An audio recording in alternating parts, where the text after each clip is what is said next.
Einstein once said, everybody's a genius. But if you judge a fish by its ability to climb a tree, it will live its whole life believing that it is stupid.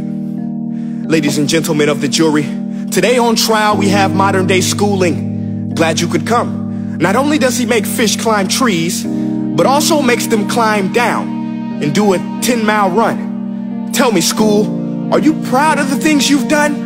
Turning millions of people into robots, do you find that fun? Do you realize how many kids relate to that fish swimming upstream in class, never finding their gifts, thinking they are stupid, believing they are useless? Well, the time has come, no more excuses. I call school to the stand and accuse him of killing creativity, individuality, and being intellectually abusive. He's an ancient institution that has outlived his usage. So, Your Honor, this concludes my opening statement, and if I may present the evidence of my case, I will prove it. Proceed. Exhibit A. Here's a modern day phone. Recognize it? Here's a phone from 150 years ago. Big difference, right? Stay with me. Here's a car from today, and here's a car from 150 years ago. Big difference, right? Well, get this. Here's a classroom of today, and here's a class we used 150 years ago. Now, ain't that a shame? In literally more than a century, nothing has changed. Yet you claim to prepare students for the future? But with evidence like that, I must ask, do you prepare students for the future or the past? I did a background check on you and let the record show that you were made to train people to work in factories, which explains why you put students in straight rows, nice and neat, tell them sit still, raise your hand if you want to speak, give them a short break to eat, and for 8 hours a day tell them what to think. Oh, and make them compete to get an A letter which determines product quality, hence grade A of meat. I get it. Back then, times were different. We all have a past. I myself am no Gandhi. But today, we don't need to make robot zombies. The world has progressed. And now we need people who think creatively, innovatively, critically, independently, with the ability to connect. See, every scientist will tell you that no two brains are the same. And every parent with 2 or more children will confirm that claim. So please explain why you treat students like cookie cutter frames or snapback hats, giving them this one-size-fits-all crap. Watch your language. Sorry, Your Honor, but if a doctor prescribed the exact same medicine to all of his patients, the results will be tragic. So many people would get sick, yet when it comes to school, this is exactly what happens. This educational malpractice, where one teacher stands in front of 20 kids, each one having different strengths, different needs, different gifts, different dreams, and you teach the same thing the same way? That's horrific. Ladies and gentlemen, the defendant should not be acquitted. This may be one of the worst criminal offenses ever to be committed. And let's mention the way you treat your employees. Objection. Overruled. I want to hear this. It's a shame.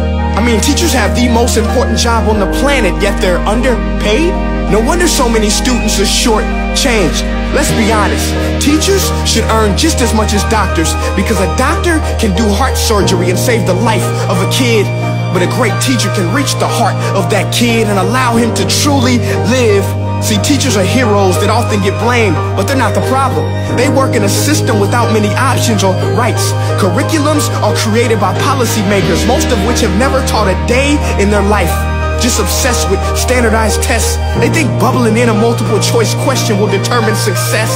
That's outlandish. In fact, these tests are too cruel to be used and should be abandoned, but don't take my word for it. Take Frederick J. Kelly, the man who invented standardized testing, who said, and I quote, "These tests are too cruel to be used and should be abandoned." Ladies and gentlemen of the jury, if we continue down this road, the results will be lethal. I don't have much faith in school, but I do have faith in people. And if we can customize healthcare, cars, and Facebook pages, then it is our duty to do the same for education, to upgrade it, change it, do away with school spirit, because that's useless unless we're working to bring the spirit out of each and every student. That should be our task. No more Common Core. Instead, let's reach the core of every heart in every class. Sure, math is important, but no more than art or dance. Let's give every gift an equal chance. I know this sounds like a dream, but countries like Finland are doing impressive things. They have shorter school days, teachers make a decent wage, homework is non-existent, and they focus on collaboration instead of competition. But here's the kicker, boys and girls. Their educational system outperforms every other country in the world. Other places like Singapore are succeeding rapidly. Schools like Montessori, programs like Khan Academy. There is no single solution, but let's get moving. Because while students may be 20% of our population, they are 100% of our future. So let's attend to their dreams, and there's no telling what we can achieve. This is a world in which I believe, a world where fish are no longer forced to climb trees. I'll rest my case.